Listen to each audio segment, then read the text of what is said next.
Terus bagaimana hubungan dengan anak saya yang sekolah di pesantren? Ini mau nanya. Sudah bersuci atau berwudu. Terima kasih Kemudian Bapak. bersamakan dengan wudunya batal. Wudunya batal. Bismillahirrahmanirrahim. Assalamualaikum warahmatullahi wabarakatuh. Alhamdulillah, wassalatu wassalamu ala rasulillah wa ala alihi wa sahbihi wa mawalah, amma ba'd. Ahlan wa sahlan wa marhaban bikum, pemirsa Fatwa TV dan juga para pendengar dimanapun Anda berada. Alhamdulillah, senang sekali rasanya bisa menyapa Anda kembali pada salah satu program kesayangan kita bersama, program live interaktif Bekal Muslim, fikih jual beli dan muamalah kontemporer lainnya pada sore hari ini bersama guru kita Ustadz Dr. Muhammad Arifin Badri MA Hafizahullah Ta'ala. Beliau merupakan salah satu anggota Dewan Fatwa sekaligus Wakil Ketua Dewan Fatwa Perhimpunan Al-Irsyad. Nantinya kita akan berikan kesempatan kepada para pemirsa dan juga seluruh pendengar dimanapun Anda berada untuk bisa berinteraksi secara langsung bersama kami melalui layanan telepon yang kami buka di 0331 544 6087. Dan nantinya juga kita akan berikan kesempatan kepada pertanyaan-pertanyaan tertulis yang sudah masuk ke meja redaksi kami yang nantinya kami akan bacakan dan kami akan menemani kebersamaan Anda selama kurang lebih 1 jam mendatang insyaAllah. Baik pemirsa Fatwa TV dan juga para pendengar dimanapun Anda berada, alhamdulillah sore hari ini telah bersama kita Ustadz Dr. Muhammad Arifin Badri MA Hafizahullah Ta'ala di studio Fatwa TV Jember. Mari kita sapa beliau terlebih dahulu. Assalamualaikum Ustadz. Waalaikumsalam warahmatullahi wabarakatuh. Ahlan marhaban bikum. Ahlan bikum Ustadz. Kaifa halukum Ustadz? Alhamdulillah, hayakallah. Alhamdulillah, Masya Allah. Syukran Ustadz sudah menyempatkan waktu sore hari ini. Yang akhir-akhir ini cuaca sedikit lebih panas Ustadz dari biasanya. Masya Allah. Apalagi kalau hatinya ikut bertambah panas, tambah panas lagi. Masya Allah. Apalagi ini suasana dekat-dekat ini Ustadz ya. Semakin panas kadang-kala kita. Masya Allah. Nah, barakallahu fikum Ustadz. Ahlan marhaban. Baik pemirsa Fatwa TV dan juga para pendengar dimanapun Anda berada, alhamdulillah marilah kita simak bersama satu untaian nasihat pembuka di sore hari ini yang akan disampaikan tentunya oleh guru kita Al-Ustadz Dr. Muhammad Arifin Badri MA Hafizahullah Ta'ala untuk membuka live interaktif kita pada sore hari ini. Baik, silakan Ustadz. Assalamualaikum warahmatullahi wabarakatuh. Alhamdulillah wassalatu wassalamu ala rasulillah wa ala alihi wa ashabihi wa man wala ma ba'du. Kaum muslimin dan muslimah dimanapun Anda berada, alhamdulillah Allah subhanahu wa ta'ala Zat yang menciptakan kita, mengurus kita, memberi rezeki kita, menghidupkan dan suatu saat akan mematikan kita semua. Allah subhanahu wa ta'ala tidak pernah jatuh pailit sehingga miskin. Allah subhanahu wa ta'ala tidak pernah kehabisan stok dalam memberikan rezeki kepada hambanya. Allah subhanahu wa ta'ala juga tidak pernah kelelahan untuk mengurus dunianya. Wala ya'udu hifdhuhuma. Allah tidak pernah lelah, tidak pernah merasa kerepotan untuk mengurus langit dan bumi. Kullu yaumin huwa fi sya'an. Setiap hari Allah subhanahu wa ta'ala dalam satu urusan, mengangkat sekelompok orang, menjatuhkan sekelompok orang, melapangkan rezeki sebagian orang, menyempitkan rezeki sebagian orang, dan demikian seterusnya, menghidupkan, mematikan. Namun sebagai seorang muslim yang beriman kepada Allah dan Rasul-Nya, yang harus kita lakukan adalah kita betul-betul berserah kepada Allah, berserah diri kepada Allah, percaya bahwa segala urusan kita ada di tangannya. Segala apa yang kita harapkan ada di sisinya. Innalladzina ta'buduna min dunillah la yamlikuna rizqan. Sejatinya apapun yang kalian nantikan pertolongannya atau kalian agungkan, kalian muliakan apalagi sampai disembah, sejatinya mereka semua tidak memiliki sedikit pun rezeki. Karena itu satu-satunya yang memiliki rezeki hanya Allah. Fabtaghu indallahi rizqa. Kalau memang Anda masih mengharapkan, menantikan rezeki dan karunia, maka itu hanya ada di sisi Allah. Mintalah dari Allah Subhanahu wa taala. Wa in min syai'in illa indana khazainuhu.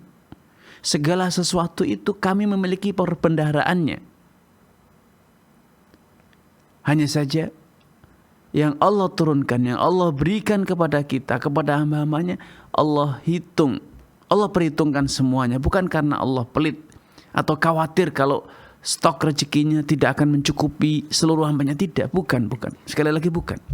Tetapi Allah telah menetapkan wa manunazziluhu illa biqadarin ma'lum. Allah turunkan sesuai dengan kadar yang Allah kehendaki. Kenapa demikian? Demi kemaslahatan kita semua. Andai Allah SWT melapangkan semua rezeki, semua urusan Allah mudahkan, Allah lapangkan, Allah jadikan semua hal melimpah ruah, tidak dijadikan pasang dan surut, ada siang dan malam, ada susah, ada mudah, ada sehat, ada sakit. Andai semasa hidup manusia itu sehat walafiat terus urusannya mudah, semua kemauannya terwujud, hartanya selalu melimpah dan tidak pernah susut, apa yang terjadi? Kekacauan dan kerusakan. Walau basatallahu rizqa li ibadihi la baghaw fil ard. Andai Allah melapangkan seluruh macam rezeki itu kepada hambanya, ini saya manusia, hamba-hamba Allah itu akan la baghaw fil ard. Ini saya manusia itu akan berbuat kekacauan, berbuat kerusakan. Walakin yunazziluhu biqadarin ma yasha. Akan tapi yang terjadi, Allah dengan segala kearifan dan hikmahnya menurunkan rezeki itu sesuai dengan kadar yang Allah kehendaki. Dalam satu hadis qudsi digambarkan bahwa andai ada dari hamba-hambaku itu man la yuslihu ilal faqr, ada orang-orang yang tidak akan menjadi baik kecuali kalau dia itu dalam kondisi sempit rezekinya. Walau aghnaytuhu la afsadtuh. Andai dia memiliki kelapangan walau hanya sesaat, dia menjadi orang kaya raya walau hanya sebentar, niscaya yang terjadi adalah kerusakan. Dia akan berbuat kekacauan, kesewenang-wenangan. Sebaliknya, ada orang-orang man la yuslihu ilal ghina, dia tidak akan menjadi baik kecuali kalau dalam kondisi kaya raya. Andai walau afqartuhu la afsadtuh. Andai dia menjadi fakir walau sesaat, dia akan rusak. Dia akan berpaling dari jalan Allah Subhanahu wa taala. Karena itu khutliman, apapun kondisi Anda hari ini, percayalah itu yang terbaik untuk diri Anda. Syukurilah. Bersyukurlah kepada Allah. Lihatlah orang di sekitar Anda, betapa banyak orang yang semula miskin dia orang baik. Semula terbatas dia menjadi orang yang jujur, amanah, kenal keluarga, kenal sahabat, ramah. Tapi tatkala dia mulai memiliki kelapangan, kekayaan, sukses dalam materi, apa yang terjadi? Mulai tidak kenal tetangga, mulai tidak kenal saudara, tidak lagi peduli dengan ibadahnya, tidak lagi peduli dengan hukum-hukum Allah Subhanahu wa taala. Tidak lagi menuntut ilmu. Harta dia telah menjadikan dia lalai. Karena itu, mungkin Anda hari ini sedang berpeluh-peluh untuk mengumpulkan kekayaan. Mungkin hari ini Anda sedang terus meneteskan air mata untuk mendapatkan materi yang Anda dambakan. Namun Anda mungkin merasa bahwa Allah tidak kunjung memberi. Padahal mungkin Anda sudah berpuluh-puluh tahun berdoa dan memohon, berusaha dan bekerja. Ya, percayalah, pilihan Allah itu yang terbaik untuk Anda. Karena Allah sayang kepada Anda. Andai apa yang Anda minta itu Allah kabulkan, mungkin Anda tidak lagi terbuka hati untuk menyebut nama Allah, apalagi sampai melantunkan ayat-ayatnya. Ya, Fir'aun, ia kafir bukan karena dia miskin, tapi karena dia kaya.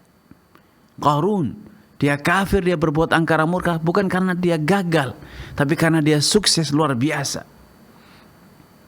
Namrud pun demikian. Dia kafir bukan karena dia gagal miskin, tapi karena dia berkuasa dan kaya raya. Dan masih banyak lagi raja-raja yang berkuasa. Kaum Saba kufur bukan karena mereka miskin kelaparan terbelakang negerinya, tetapi karena kemakmuran. mereka akhirnya berbuat angkara murka. Kan itu, apapun kondisi yang sedang Anda alami, syukurilah, itulah yang terbaik. Pujilah Allah SWT, sebagaimana dahulu Nabi SAW senantiasa memuji setiap keadaan dan kondisi yang terjadi pada diri beliau. Allah Ta'ala. Masya Allah, jazakumullah khairan Ustaz atas santunan nasihat yang telah disampaikan pada sore hari ini. Masya Allah pemirsa dan seluruh pendengar dimanapun Anda berada, semoga kita dimudahkan oleh Allah Subhanahu Wa Ta'ala untuk mengamalkan ilmu yang sudah kita dapatkan. Amin. Dan kita termasuk orang-orang yang berserah diri kepada Allah dan senantiasa sabar dan bersyukur kepada Allah Subhanahu wa taala. Baik, sebelum kita lanjutkan, kita sapa terlebih dahulu para pendengar yang sedang menyimak live interaktif sore hari ini melalui relay radio yang tergabung di dalam RTVC. Di antaranya ada Radio Binbas Yogyakarta, Radio Sahabat Tegal, Radio MDFM Probolinggo, Radio Amuba Pangkal Pinang, Radio Sago FM Sumatera Barat, Radio Gema FM Bontang, Radio Albina AM Bekasi, Radio Tuah FM Riau, Radio Madinah Caruban, Radio Dai Tengaran, dan Radio Mas FM Seragen. Baik pemirsa Fatwa TV dan juga para pendengar dimanapun Anda berada, sekali lagi kami persilahkan kepada seluruh pemirsa dan para pendengar dimanapun Anda berada untuk bisa berinteraksi secara langsung bersama kami sore hari ini melalui layanan telepon yang kami buka di 0331 544 6087. Sekali lagi Anda bisa menghubungi 0331 544 6087. Dan kita akan bacakan terlebih dahulu pertanyaan-pertanyaan tertulis yang sudah masuk ke meja redaksi kami. Pertanyaan pertama ada dari saudara Adri Jovano di Kalimantan Barat. Assalamualaikum warahmatullahi wabarakatuh, Ustaz. Semoga selalu dalam lindungan Allah Subhanahu wa taala. Apa hukumnya mengenakan pakaian bermerek yang mereknya milik orang Yahudi, bahkan memiliki unsur konspirasi, satanik atau pesan-pesan lainnya, seperti lambangnya, logonya, sedangkan pakaian tersebut kita kadang gunakan untuk sholat. Barakallahu fikum. Baik, barakallahu fiik wa athabakumullah. Semoga Allah Subhanahu wa taala menambahkan taufik dari kepada Anda, keluarga dan juga seluruh pemirsa dimanapun Anda berada. Hukum asal dalam hal pakaian itu adalah mubah, alias boleh, selama tidak ada hal-hal yang bertentangan dengan aturan syariat. Misalnya dalam pakaian tersebut ada simbol salib atau yang sejenis, atau berbahan sutra, maka kalau ada hal yang semacam ini maka ditinggalkan. Tapi selama pakaian itu berbahan baku yang halal, bukan sutra bagi laki-laki, tidak ada simbol-simbol yang menggambarkan akan peribadatan kepada selain Allah atau simbol-simbol perbuatan maksiat, ya, maka secara hukum asalnya boleh. Namun ketika ada simbol yang haram, maka simbol yang haram itu selama bisa dihilangkan, dilepas, maka hukum asalnya halal. Dahulu Nabi SAW membeli pakaian bukan hanya dari kaum muslimin. Beliau membeli dari negeri Syam. Beliau membeli dari Yaman yang kala itu belum masuk Islam. Dan itu juga produknya Yahudi, produknya Nasrani. Nabi SAW bahkan di akhir hayatnya berhutang kepada Yahudi. Nabi juga pernah ingin berutang pakaian dari seorang pedagang Yahudi, maka itu tidak masalah. Yang menjadi acuannya adalah apakah halal pakaiannya, apakah dibeli dengan cara yang halal, apakah ada unsur-unsur yang haram karena misalnya simbol-simbol tentang kemaksiatan, pabrik khamar dan sejenis, maka kalau ada seperti itu yang ditinggalkan. Kalau bisa dihapus atau dilepas maka lepaslah. Kalau tidak maka barulah dikatakan berarti tidak boleh digunakan. Karena apa? Karena dalam pakaian tersebut ada simbol-simbol yang haram, simbol-simbol khamar atau yang sejenis. Wallahu ta'ala. Masya Allah, syukran Ustaz atas jawaban yang telah diberikan. Semoga jawaban ini memberikan pemahaman ya. Amin. Dan solusi bagi yang bertanya, saudara Adri Jovano tadi di Kalimantan Barat. Baik, kembali ke pertanyaan tertulis yang berikutnya Ustaz. Kali ini ada dari saudara Muhammad Irfan Hakiki di Jawa Barat. Pertanyaannya Ustaz, Ana sekarang bekerja di perusahaan konsultan pengawas konstruksi di bagian pembuatan proposal tender. Dalam berbisnis, perusahaan tempat saya kerja tidak memfilter kliennya, jadi bercampur.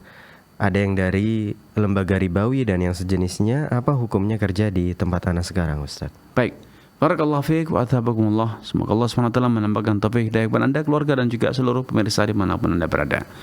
Hukum asal bekerja di lembaga atau perusahaan yang seperti disebutkan properti atau produksi atau yang lainnya, hukum asalnya halal.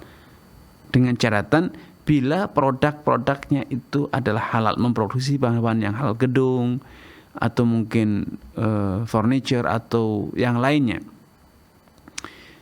Hanya saja ketika dalam satu kasus ada satu kontrak untuk memproduksi produk yang haram, misalnya membangun tempat ibadah selain umat Islam,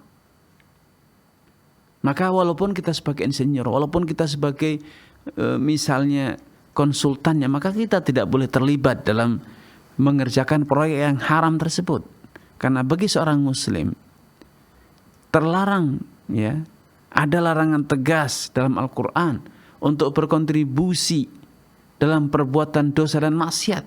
Wala ta'awanu 'alal itsmi wal 'udwan. Janganlah engkau bertolong-menolong, memiliki kontribusi, support terhadap perbuatan dosa dan tindakan-tindakan yang melampaui batas.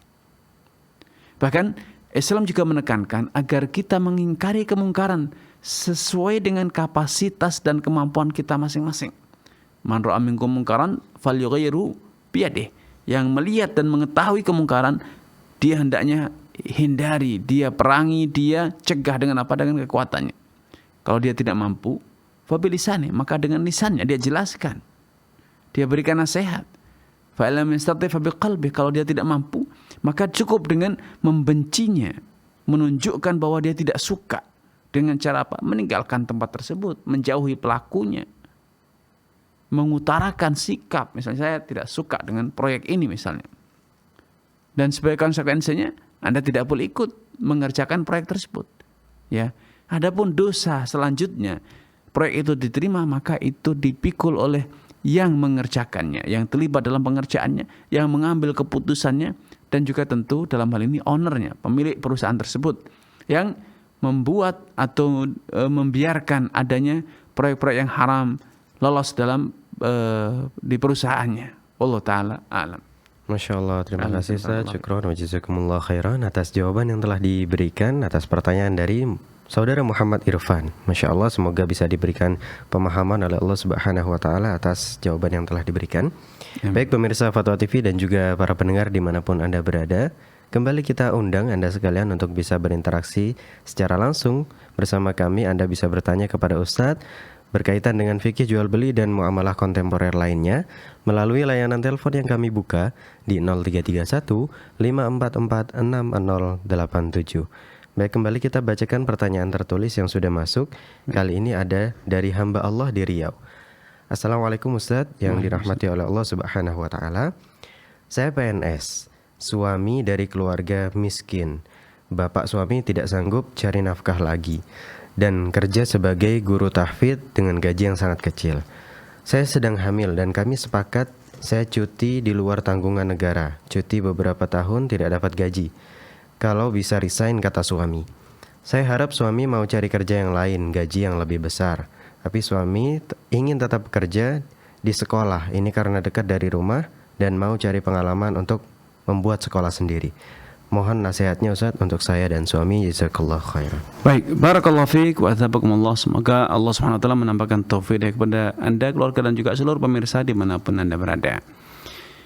Kalau memang kondisi seperti yang disampaikan bahwa ekonomi keluarga pas-pasan, kemudian Anda juga dalam kondisi sedang hamil, maka tentu bukan sikap yang bijak dari suami kalau dia mempertahankan pekerjaannya yang dengan penghasilan yang minim tersebut. Karena Rasulullah SAW telah bersabda, kafa bil mar'i ithman an yudhi'a man yaqut. Cukup sebagai dosa bagi seseorang bila dia menelantarkan orang yang wajib dia nafkahi. Yang wajib dinafkahi bukan hanya anak dan istrinya, orang tuanya pun wajib dia nafkahi. Kalau ternyata kondisi orang tuanya kurang mampu, maka seharusnya yang dilakukan adalah bagaimana sebagai anak yang baik, anak yang soleh, berusaha untuk meringankan beban ekonomi orang tuanya dan memberikan kelapangan kepada keluarganya. Idealisme itu seringkali tidak realistis. Kita punya mimpi, tapi sekali lagi mimpi. kita harus segera bangkit dan bangun, melihat kenyataan dan fakta. Ketika kita bermimpi ingin mendirikan sekolah, itu sesuatu yang bagus. Tetapi ketika kondisi ekonomi kita pas-pasan dan kondisi keluarga juga menuntut agar kita bisa memberi kecukupan untuk biaya lahiran, orang tua yang dalam kondisi terseok-seok ekonominya, maka tentu bukan pilihan bijak kalau kita terus mengejar mimpi sedangkan kita melupakan kenyataan. Masalah belajar, maka belajar tidak harus di sekolah ataupun di lembaga tempat Anda saat ini bekerja yang ternyata gajinya pas-pasan. Masih banyak lembaga lain yang lebih bisa memberikan apresiasi atau reward atau gaji atau salary yang lebih layak, sehingga Anda lebih bisa memberikan kelonggaran, kelapangan kepada keluarga Anda. Sebagaimana tujuan Anda itu juga bisa terwujud, yaitu belajar manajemen lembaga pendidikan.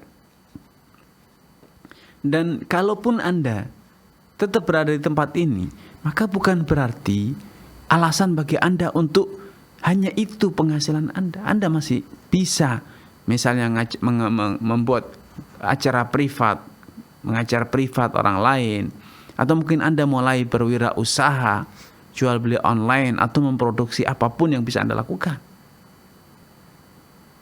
Ada kekhawatiran, jangan-jangan seperti apa yang dikatakan oleh sebagian ulama zaman dahulu, la taj'al ajzaka tawakkulan wa la tawakkuluka ajzan. Jangan sampai engkau menjadikan ketidakberdayaanmu itu sebagai standar tawakal. Tawakal itu tatkala ya seperti ini, hidup pas-pasan, penghasilannya minim, kemudian itu dibalut dengan baju saya tawakal. Padahal itu bukan tawakal. Tawakal yang benar adalah bila Anda telah mengusahakan, telah bekerja, telah berupaya semaksimal yang bisa Anda lakukan. Baru selanjutnya Anda menyerahkan hasil kepada Allah. Setelah seluruh potensi yang Anda miliki Anda curahkan. La taj'al ajzaka tawakkulan. Ketidakmampuanmu itu jangan dibungkus, dibingkai dengan baju tawakal. Itu bukan tawakal. Wala tawakkulaka ajzan. Dan jangan sebaliknya, engkau menjadikan tawakalmu itu menjadi akhirnya tidak produktif, tidak kreatif, tidak inovatif, menjadi tumpul. Tawakal itu justru sebaliknya menjadikan kita lebih bersemangat, lebih beretika dalam bekerja, memiliki dedikasi yang kuat, keinginan yang kuat, optimisme yang besar, dan kreativitas. Itu tawakal. Adapun tawakal yang seringkali dijadikan selimut oleh sebagian orang, itu bukan tawakal, itu tawakul. Tawakul itu artinya memakan harta orang lain.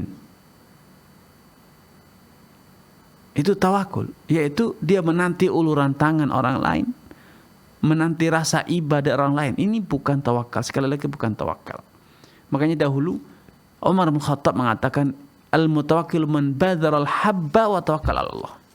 Yang bertawakal itu adalah orang yang sudah bekerja keras, bercocok tanam, menabur benih, kemudian dia menanti hasil, menunggu panen. Lah orang yang belum menanam, belum bekerja, kemudian mengatakan tawakal, maka ini bukan tawakal. Maka itu bukan tawakal. Tawakal itu tatkala Anda betul-betul telah mencurahkan segala daya kemampuan Anda dan kemudian Anda menyerahkan hasilnya, mempercayakan hasilnya kepada Allah Subhanahu wa taala. Itulah tawakal yang benar. Maka itu ketika Nabi sallallahu alaihi wasallam menggambarkan tawakal, beliau berikan gambaran yang begitu indah. Law anakum tatawakkaluna 'ala Allah haqqa tawakkuli. Andai kalian itu bertawakal kepada Allah dengan tawakal yang sebenar-benarnya. Bukan sekedar ngaku tawakal, tapi betul-betul tawakal yang seutuhnya. La razaqakum, pasti Allah melapangkan rezeki kalian. Pasti Allah memberikan rezeki kepada kalian. Bagaimana ilustrasinya? Gambaran seperti apa? Kama yarzuqut tayra taghdu himasan wa taruhu bitanan. Sebagaimana Allah Subhanahu wa taala memberikan rezeki kepada burung-burungan di pagi hari keluar dari sarangnya dalam kondisi himasan, lapar, wa taruhu bitanan, di sore hari pulang dalam kondisi sudah kenyang. Lihatlah perilaku burung. Tidak ada burung yang di pagi hari itu bermuram durja atau berongkang-ongkang kaki. Setiap burung di pagi hari dengan riuh menyambut, menyongsong mentari terbit. Dan kemudian ketika mentari telah mulai meninggi, semua burung silent bekerja. Tidak riuh, tidak berbicara, tidak ngobrol sana ngobrol sini bersaut-sautan. Suara tidak. Segera berterbangan ke sana dan kemari. Di sore hari barulah berbicara tawakal. Di sore hari ketika pasar telah ditutup, tempat usaha telah ditutup, barulah kita berbicara tawakal selanjutnya. Ya, inilah kemampuan maksimal saya yang bisa saya lakukan. Itulah burung. Maka di sore hari burung kembali riang, berkicau bersaut-sautan. Namun kenyataannya apa? Setiap burung telah pulang dengan hasil kinerjanya hari tersebut. Hanya ada satu burung yang di pagi hari diam 1000 bahasa, yaitu burung hantu. Wallahu ta'ala alam. Masya Allah, syukran Ustaz atas jawaban yang telah diberikan. Masya Allah. Maka berarti tidak dibenarkan Ustaz ya anggapan seorang yang mengatakan yang penting pokoknya kerja, pokoknya gerak, selebihnya tawakal. Itu tawakal pokok-pokokan. Pokok-pokokan Ustaz ya. Nah, berarti kita harus berinovasi juga Ustaz ya. Kreativitas, inovasi dalam bekerja itu harus. Masya Jadi Allah. tawakal bukan alasan untuk bekerja asal-asalan atau apa adanya, tidak. Nah. Tawakal itu justru motivasi, kekuatan untuk kita semakin kreatif, semakin optimis bahwa kita bisa mendapatkan yang lebih. Semaksimal mungkin berarti Ustaz. Masya Allah. Jazakumullah khairan Ustaz atas jawaban yang telah diberikan. Semoga jawaban ini bisa memberikan pemahaman bagi yang bertanya dan juga memberikan nasihat yang sangat bermanfaat bagi kita semua sore hari ini. Amin ya rabbal alamin. Baik, kembali kita akan bacakan pertanyaan tertulis yang sudah masuk ke meja redaksi kami.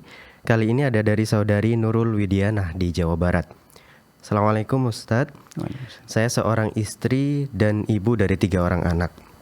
Saat ini saya sedang terjerat hutang riba di pinjol atau pinjaman online. Saya melakukan kesalahan yang fatal yang sebenarnya dari dulu saya hindari. Mulanya dari pay letter. Akhirnya ke beberapa aplikasi setiap bulan dibayar tapi tidak pernah menutup. Saya jadi gali lubang tutup lubang. Saya penuh ketakutan, kecemasan, terus menangis karena memikirkan ini semua. Pekerjaan rumah tangga terbengkalai sampai saya pernah terbesit dalam pikiran saya untuk bunuh diri. Mohon nasihatnya kepada saya Ustaz. Baik, barakallahu fiik wa athabukumullah. Semoga Allah SWT menampakkan taufik kepada Anda, keluarga dan juga seluruh pemirsa dimanapun Anda berada. Lari dari masalah itu bukan solusi. Yang terjadi adalah menambah masalah. Masalah itu harus diselesaikan. Sebagaimana kita mendatangkan masalah dengan optimisme, percaya diri, maka kita juga harus mengakhiri masalah itu dengan optimisme dan percaya diri. Yang kedua, komunikasi, musyawarah. Itu seharusnya langkah yang harus dilakukan. Diskusikan dengan keluarga, dengan suami untuk memecahkan masalah tersebut.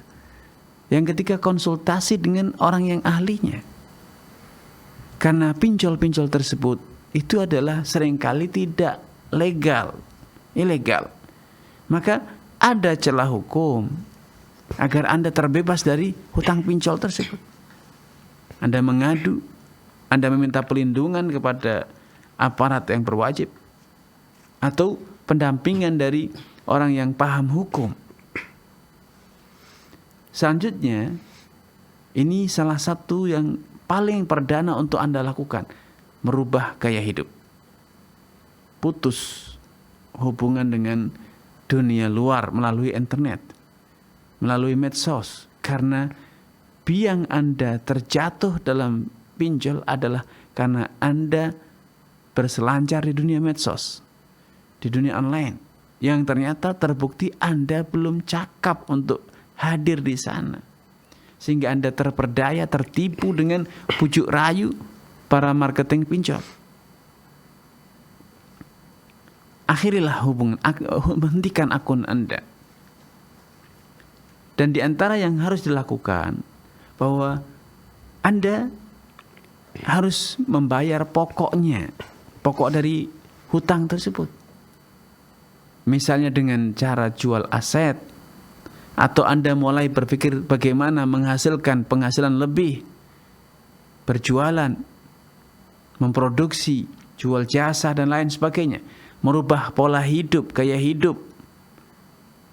Ya, semuanya harus dirubah agar kita selamat dan juga kita bisa mengakhiri langkah kita yang terlanjur salah dan terbukti salah. Dan terakhir, Anda tidak boleh lupa, walaupun kemarin Anda telah lupa, bahwa Allah Subhanahu wa Ta'ala itu akan senantiasa hadir bagi hamba-hambanya yang mengetuk pintunya, hamba-hambanya yang kembali ke jalannya, dan hamba-hambanya yang menyerunya, menyebut namanya. Suatu hari sahabat Ali bin Abi Thalib berjumpa dengan seseorang yang mengadukan perihal yang sama kepada Anda, serupa walaupun tidak sama, serupa. Itu masalah hutang yang besar, hutang yang melilit.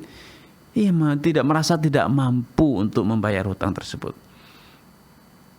Sedangkan sahabat Ali bin Abi Thalib adalah seorang khalifah, dengan harapan sang khalifah akan memberinya, akan membayari hutangnya. Namun ternyata bukannya hutangnya dilunasi, tetapi sahabat Ali bin Abi Thalib memberikan solusi yang lebih jitu dibanding melunasi. Karena kalau hutang Anda dilunasi hari ini, sedangkan perilaku Anda, pola pikir Anda masih sama, maka Anda akan terjatuh lagi. Maka sahabat Ali tidak menyelesaikan hutangnya, namun merubah pola pikir orang tersebut dengan mengajari satu doa. Allahumma kfini bihalalika an haramika wa aghnini bifadlika amman siwak. Ya Allah, berilah aku kecukupan. Allahumma kfini bihalalika. Berikanlah aku kecukupan dengan harta yang halal, sehingga aku tidak terjatuh dalam harta-harta yang haram. Wa aghnini bifadlika amman siwak. Dan berikanlah aku kecukupan.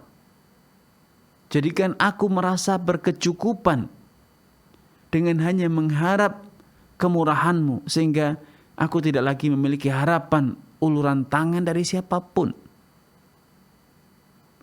Ini adalah sebuah doa yang syarat dengan makna. Ini bukan sekedar mantra yang dibaca akan menyelesaikan semua masalah. Bukan itu. Tapi ini adalah sebelum menjadi sebuah doa, ini adalah sebuah ideologi keyakinan yang harus ada dalam diri kita. Bahwa kalau kita merasa butuh, sebetulnya tempat yang paling indah untuk kita mencari solusi, mencukupi kebutuhan kita adalah dengan mengetuk pintu Allah. Allahumma kfini. Aku ya Allah, aku dalam kondisi butuh. Berikan aku cukupan. Dengan apa? Dengan yang halal.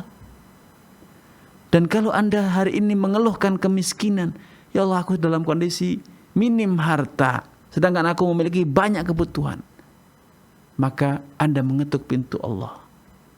Karena Anda yakin bahwa yang mampu menjadikan Anda kaya rayanya Allah Subhanahu wa Ta'ala. Wa aghnini, berikanlah aku kekayaan. Jadikan aku melimpah, hartaku melimpah. Dan harta itu bersumber dari kemurahan-Mu, bukan dari uluran tangan orang lain. Ini pola pikir yang harus dibangun. Ini perilaku yang harus dilakukan.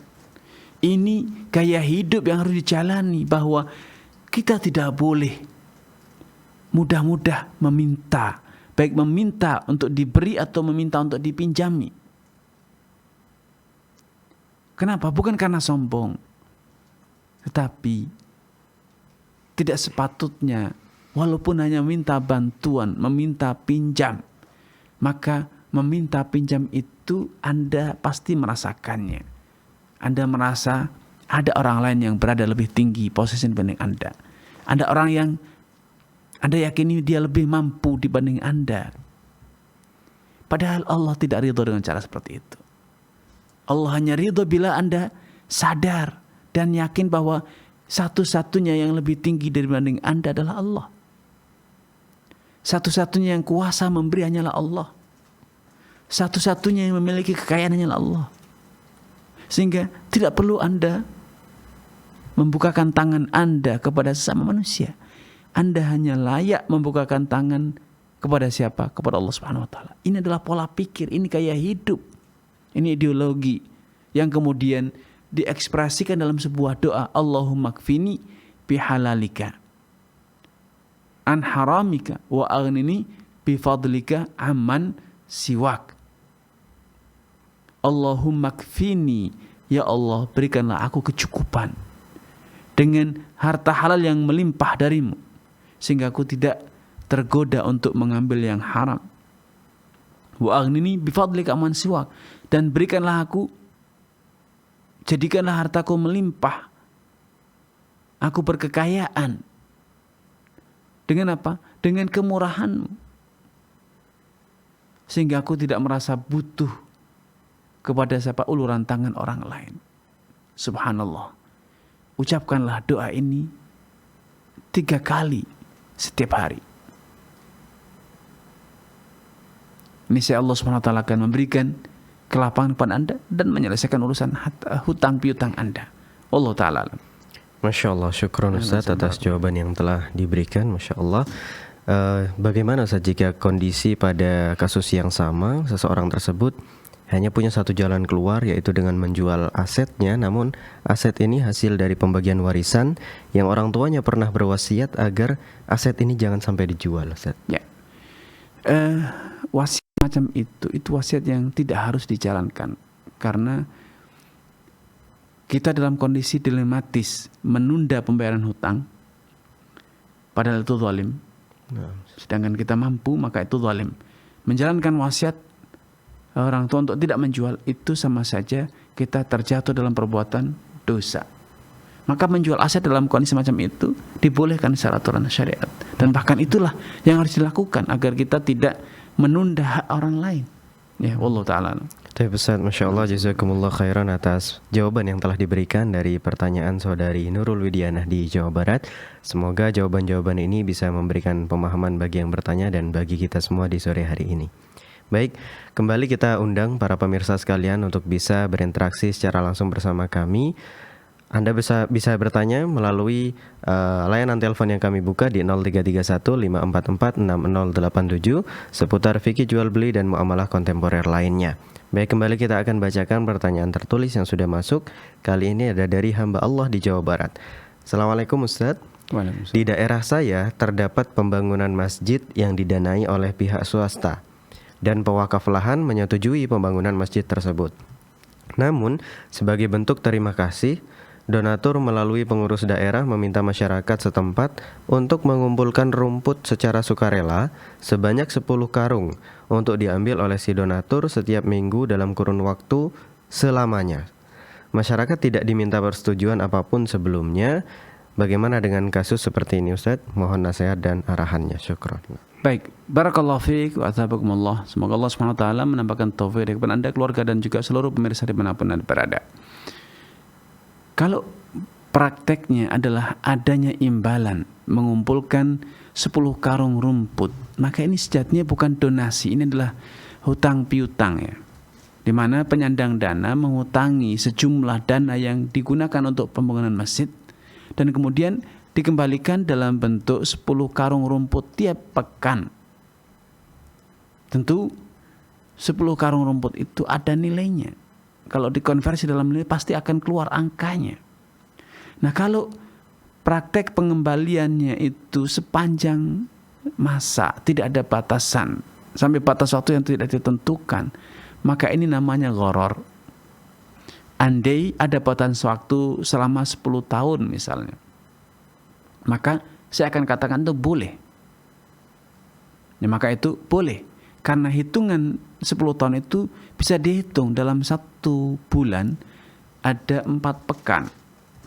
Dalam 12 bulan berarti ada 48 pekan, atau kita bulatkan menjadi 50 pekan dalam 1 tahun. 10 tahun berarti akan muncul angka 500 pekan, 500 minggu. Dan di setiap minggu, setiap pekan mengumpulkan 10 karung. Maka 500 kali 10 akan keluar angka 5.000 karung rumput yang dicicil selama setiap satu pekan 10 karung selama 10 tahun. Maka praktek semacam ini boleh, sehingga di akhir periode hutang takmir masjid lunas, ya, hutang jamaah masjid lunas, dan pembangunan masjid itu bukan bersumber dari donatur, tetapi bersumber dari swadaya masyarakat yang menjual rumput kepada pemilik dana. Ya, wallahu taala alam. Masya Allah, syukran Ustaz atas jawaban yang telah diberikan. Semoga jawaban ini bisa memberikan pemahaman ya bagi yang bertanya dan memberikan manfaat bagi kita semua. Amin ya rabbal alamin. Baik, kembali kita akan bacakan pertanyaan tertulis. Kali ini ada dari saudara David di Lampung. Assalamualaikum Ustaz, izin bertanya, apa hukum dari mendapatkan koin dari salah satu marketplace yang koin tersebut didapat dari menonton video dari fitur aplikasi tersebut? Dan juga kadangkala koin tersebut bisa kita dapatkan melalui live penjual ketika mereka menyediakan atau memberikan koin jika kita menonton live mereka dengan durasi menonton yang telah ditentukan. Mohon jawabannya Ustaz, syukron.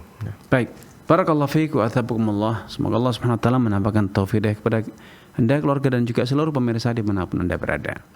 Ini problem ya masyarakat kita hari ini. Banyak kita yang tidak memahami bahwa sudah terjadi praktek transaksi jual beli, baik itu jual beli jasa ataupun lainnya. Ketika kita menyetujui sistem ini, di mana kita menonton video dalam durasi waktu tertentu, maka ini sejatinya adalah sebuah jasa yang kita jual kepada marketplace atau kepada pelapak. Sehingga dengan kita live nonton, maka kita pertama akan mengorbankan paket data, kemudian yang kedua waktu kita, dan itu semuanya akan dikonversi menjadi sebuah koin. Sedangkan marketplace akan mendapatkan manfaat bahwa marketplace-nya akan terekap datanya bahwa di setiap hari ada sekian orang yang diklaim live di marketplace tersebut, browsing ataupun nonton ya. Dan ini adalah sebuah value, sebuah nilai, ini sebuah imbalan ya yang mereka minta kepada kita, dan mereka memberi koin ya sebagai imbalan. Dengan biaya promosi mereka memberikan koin kepada kita. Nah, ini seringkali orang menganggap ini sebuah hadiah. Ini sebuah kebaikan. Ini bukan kebaikan. Ini adalah jual beli biasa.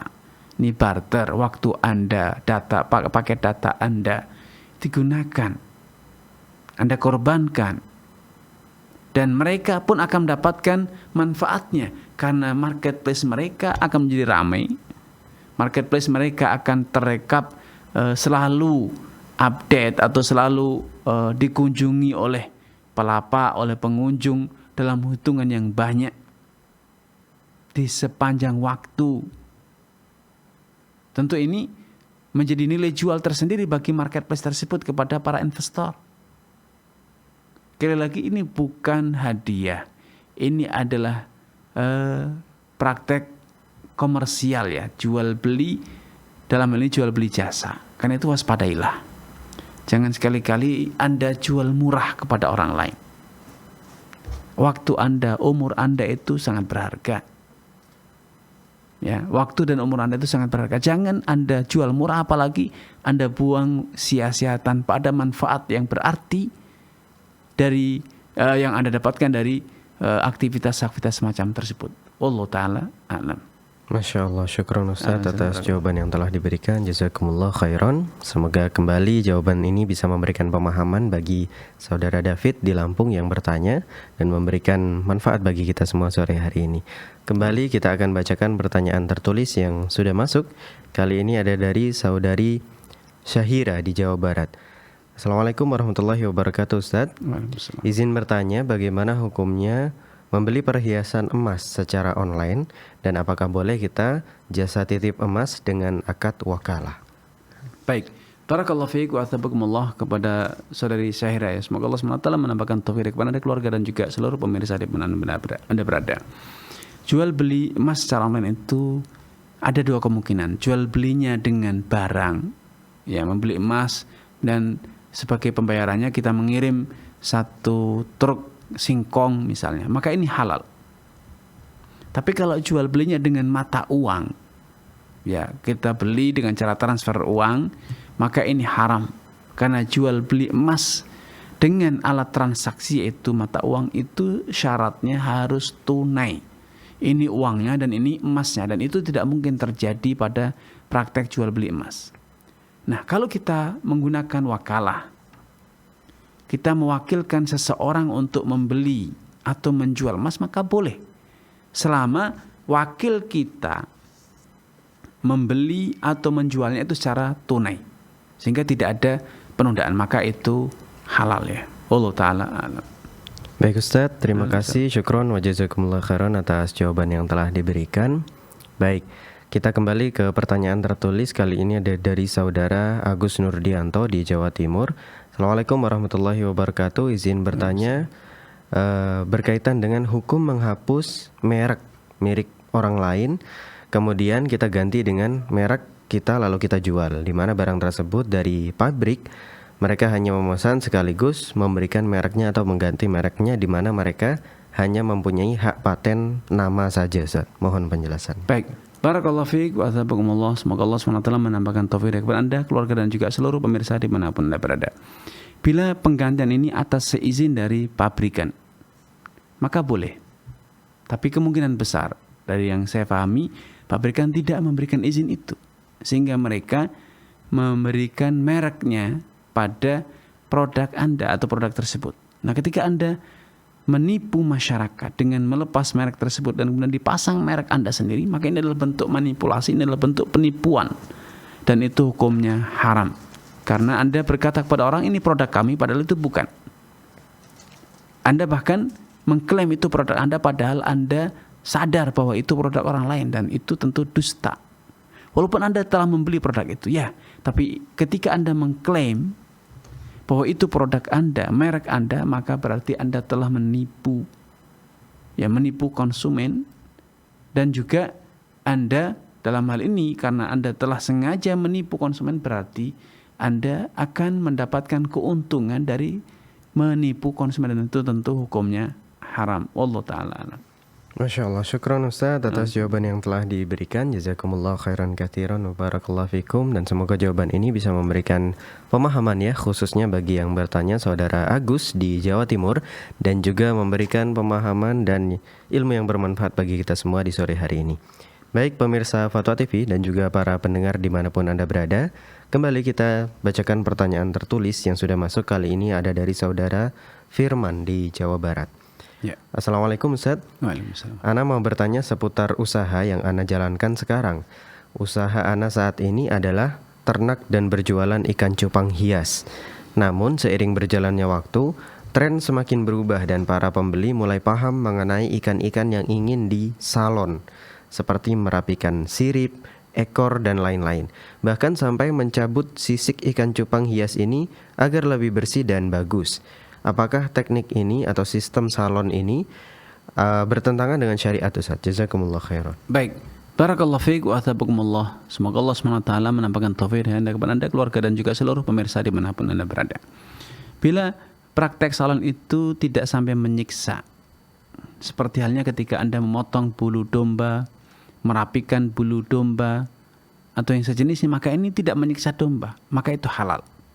Tapi ketika merapikannya itu dengan sampai menyakiti, ya, saya tidak tahu apakah ikan ketika dicabut sisiknya itu akan kesakitan atau tidak, ataukah itu seperti halnya bulu ayam atau bulu domba yang dipotong. Tapi kalau prakteknya dengan cara dicabut, ada kemungkinan itu sakit ya. Maka kalau itu betul-betul menyakiti dan menyiksa hewan, maka tentu itu perbuatan yang zalim, karena apapun yang dilakukan selama itu menyakiti makhluk hidup, walaupun itu makhluk hidup yang haram, bahkan babi, anjing, kalau disiksa tanpa alasan, maka itu tentu tidak dibenarkan. Tentu tidak dibenarkan. Tidakkah Anda ingat bagaimana seorang wanita oleh Nabi sallallahu alaihi wasallam digambarkan dakhalat imra'atun nara fi hirrah. Ada orang atau wanita yang kelak akan dimasukkan ke dalam neraka gara-gara seekor kucing.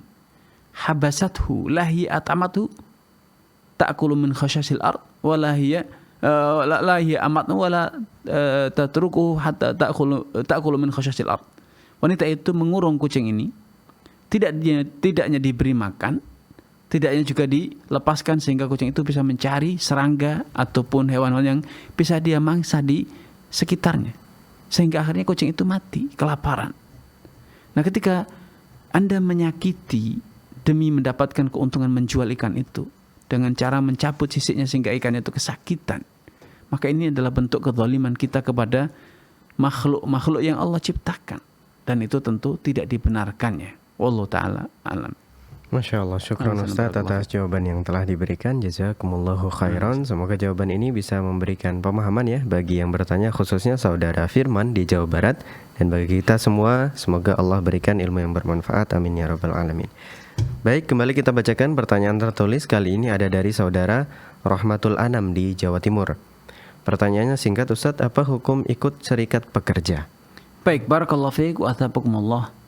Semoga Allah Subhanahu wa taala menampakkan taufik kepada Anda, keluarga, dan juga seluruh pemirsa dimanapun Anda berada.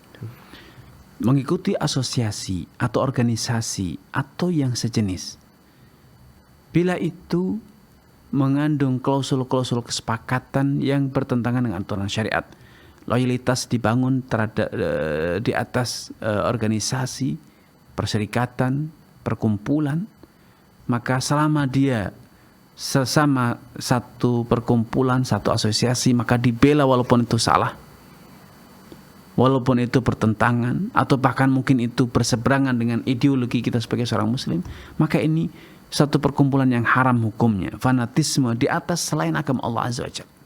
Tapi kalau organisasi itu hanya sebatas wadah untuk memungkinkan terjadinya diskusi, komunikasi, sinergi, untuk saling berempati, saling membela dalam hal yang benar, karena betapa banyak karyawan yang dizalimi, tidak diberikan haknya secara wajar, diberi pekerjaan yang berlebih, ketika di PHK pun diperlakukan secara semena-mena, tidak diberikan haknya, maka ada dari organisasi ataupun perkumpulan yang kemudian memberikan advokasi, pembelaan, pendampingan, maka itu satu hal yang boleh ya. Tetapi kalau sudah sampai pada membangun loyalitas, benar atau salah pokoknya satu organisasi, benar atau salah pokoknya satu kelompok, maka ini tentu tidak benar. Apalagi sampai dengan cara memusuhi anggota serikat lain, tentu ini sudah tidak dibenarkan secara aturan syariat. Allah Ta'ala a'lam. Baik Ustaz, syukron wa jazakumullah khairan atas jawaban yang telah diberikan. Dan mungkin satu pertanyaan lagi Ustaz sebagai pertanyaan penutup pada sore hari ini ada dari saudara Muhammad Eri Widiantoro di Jawa Tengah. Assalamualaikum warahmatullahi wabarakatuh. Izin bertanya Ustaz, apakah boleh menggunakan semua aplikasi-aplikasi medsos yang ada di Play Store, yang mana aplikasi tersebut memang dikhususkan untuk chatting antar sesama orang, dan ini untuk kepentingan dakwah Ustaz, karena banyak sekali aplikasi-aplikasi chatting bisa mencapai ratusan aplikasi. Jazakumullah khair. Baik, barakallahu fiik wa athabakumullah. Semoga Allah SWT menambahkan taufik kepada anda, keluarga, dan juga seluruh pemirsa dimanapun anda berada. Aplikasi atau alat atau yang lainnya itu sekedar sarana ya. Hukumnya berkaitan dengan apa yang kita lakukan, untuk apa dan bagaimana kita menggunakannya. Media televisi, internet, jejaring sosial atau aplikasi dan yang lainnya, sekali lagi itu hanya sarana. Hukumnya kembali kepada Anda, untuk apa Anda menggunakan, bagaimana Anda menggunakannya.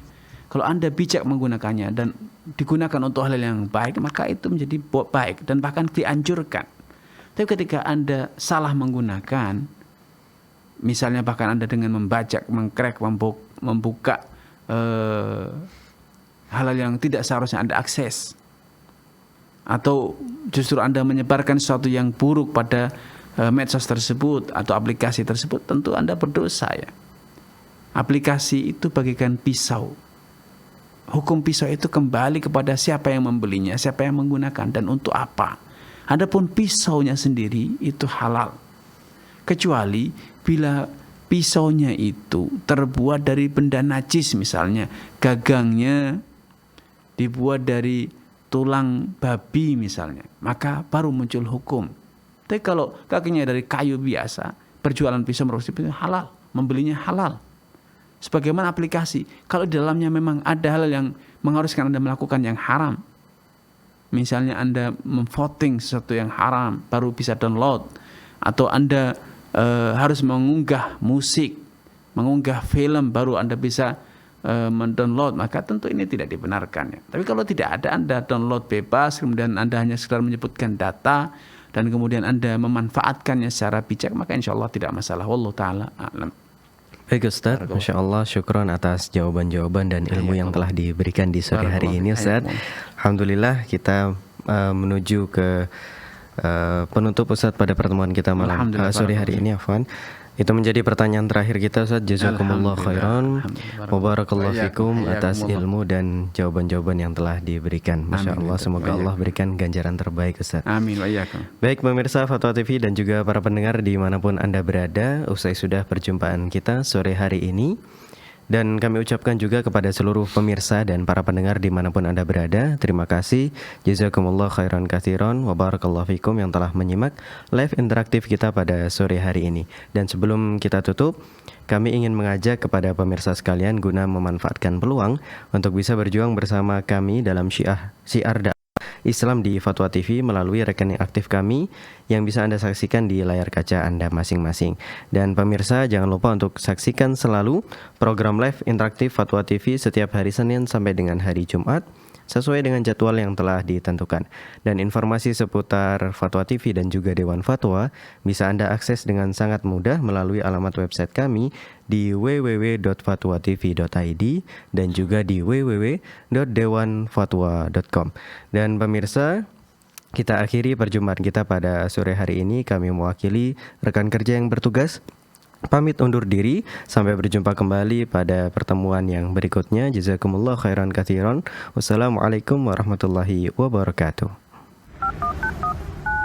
Ya Allah. Terus bagaimana hubungan dengan anak saya yang sekolah di pesantren? Ini mau nanya Sudah bersuci atau berwudu, Terima kasih kemudian Bapak. bersentuhan dengan